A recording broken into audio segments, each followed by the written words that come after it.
பிரபல இசையமைப்பாளர் டி.கே. ராமமூர்த்தி மாரடைப்பால் சென்னையில் புதன்கிழமை அதிகாலை காலமானார். பிரபல இசையமைப்பாளர் டி.கே. ராமமூர்த்தி உடல்நலக் குறைவால் தனியார் மருத்துவமனையில் அனுமதிக்கப்பட்டு புதன்கிழமை அதிகாலை மாரடைப்பால் காலமானார். அவருக்கு வயது 92.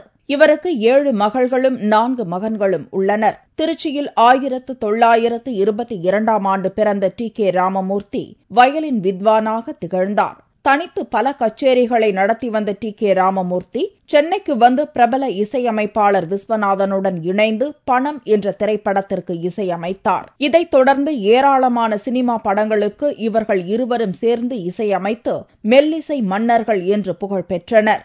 நான் என்ற திரைப்படத்தின் மூலம் டி.கே. ராமமூர்த்தி தனியாக இசையமைக்க ஆரம்பித்து 30 படங்களுக்கு மேலாக இசையமைத்தார். மறைந்த டி.கே. ராமமூர்த்தியின் உடலுக்கு சினிமா துறையைச் சேர்ந்தவர்களும் இசைத்துறையைச் சேர்ந்தவர்களும் திரண்டு வந்து அஞ்சலி செலுத்தினர். ராமமூர்த்தி அவர்கள் காலமாயிட்டாங்க. ஆனால் நம்ம சொல்றதுக்கு இல்லை. ரேடியோ திறந்தா அவங்களோட பாட்டு தான், இசை தான் வந்துட்டே இருக்கும். மறக்க முடியாது.